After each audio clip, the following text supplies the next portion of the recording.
I therefore want to register my gratitude and appreciation and assure you of my commitment to open up opportunities for young people to thrive and drive the progress of our nation.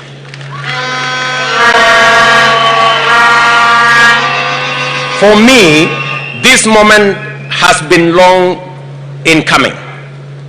I have been engaged in political leadership and associated activities since my university days. Obviously, I did not have the opportunity in those days to seek presidential nomination. But I rose from the bottom of the party pyramid, working my way up until I entered party leadership and eventually became a member of the National Assembly at the age of 31. I was an assistant minister at the age of 33 and a cabinet minister at the age of 36 and an opposition MP at the age of 37. And that has sort of formed the basic rhythm of my career ever since. In that time, I have learned a lot, made mistakes, achieved successes, and refined my leadership philosophy and vision for this country. I have learned that leadership failures can cost the country tremendous opportunity and inflict irreparable harm on those many people who depend on us. I have learned that the biggest mistake a government or a party can make is to fail the inclusion test. My original political intuition that governance is all about the people and that development can only be sustainable if programs are designed on the people's terms. I have learned that continuous engagement with the people is indispensable to effective governance and that leadership works and listens more and speaks less. My first bid for a party's nomination to contest the presidency was in 2007, which I did not win, and I conceded defeat and went all out to support the party and its candidate then. I believe we made a good account of ourselves. My second bid for a presidential nomination was in 2013. This was again deferred as my party subsequently resolved to merge with another party. In the interest of coalition building and broader strategic interests, I divided my bid and once again gave my all in successfully delivering the presidency and a wholesome parliamentary majority.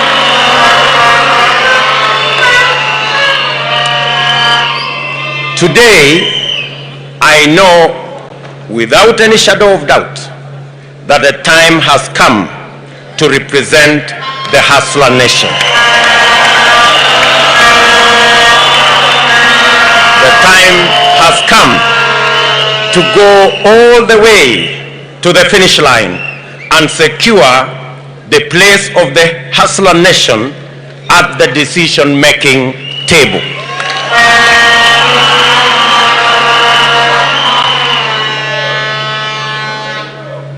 Let the message get out from this very moment and from this place that I am ready, that I will do everything and my best at that, and most of all, that I am determined to give you a campaign you will be proud of and to win.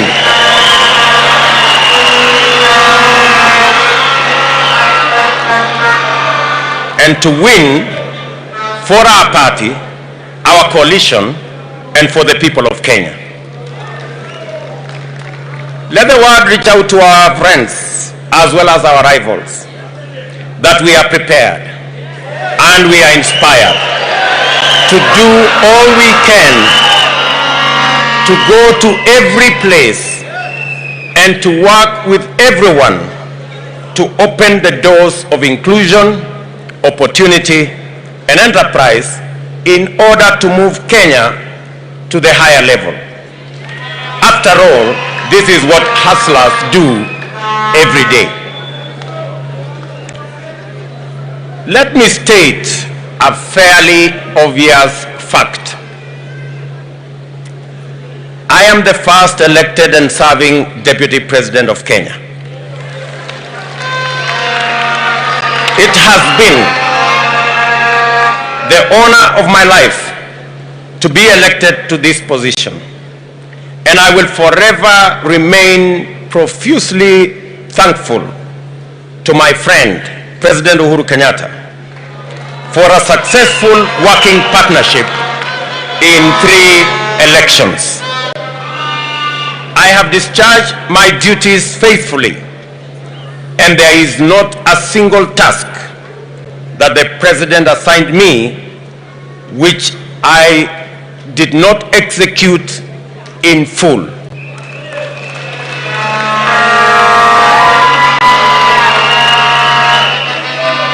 The Jubilee coalition we formed a decade ago was formed through a covenant to eliminate the politics of hate, division, and ethnicity.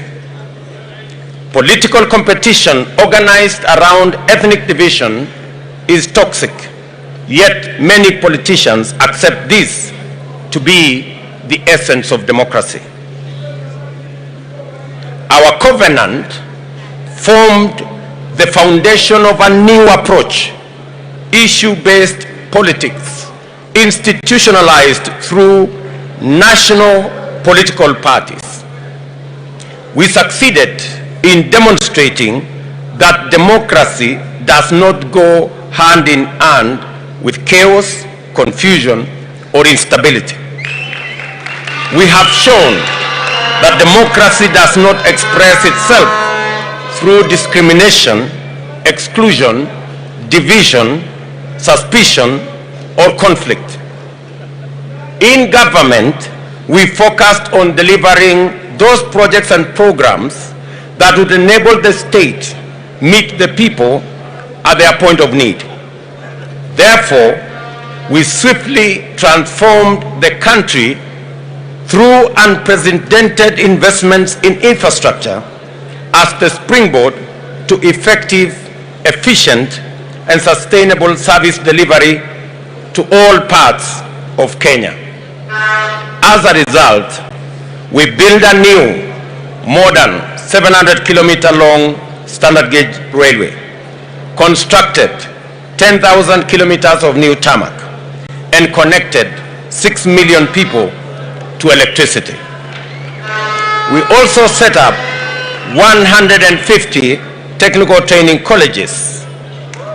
The next phase of our transformation was going to be the Big Four agenda, which would leverage these foundational undertakings to ensure that the economic and social rights of Kenyans would be actualized by creating jobs for millions of young people out of school, out of college, and out of our universities. It would also transform agriculture to increase food production and to lower the cost of living and increase money in the pockets of millions of farmers. Big Four would also radically change our delivery of healthcare by rolling out a comprehensive universal health program. This would complete the task of transforming Kenya that we had been assigned in 2013. From 2017, however, the party backpedaled on its foundational commitments, including the founding covenant. The party rejected national, inclusive, issue-based, transformative leadership and embraced parochial, ethnic, divisive, and retrogressive politics. It defaulted to tribe as the organizing variable of our politics and governance. It privatized governance, and weaponized public policy and institutions. It pursued personal politics of congregating an entitled few to express their individual wishes as community interests and translate their private consensus as national policy. In our first term, we made exceptional progress in setting the stage for national transformation. In our second term, we witnessed accelerated regression into the tyranny, personality cult politics, and the weaponization of public offices to intimidate, harass, and persecute Kenyans perceived not to worship those in power. Many large enterprises were destroyed. Many business owners harassed. Many leaders subjected to humiliation, intimidation, blackmail, because their only crime was holding contrary opinions to those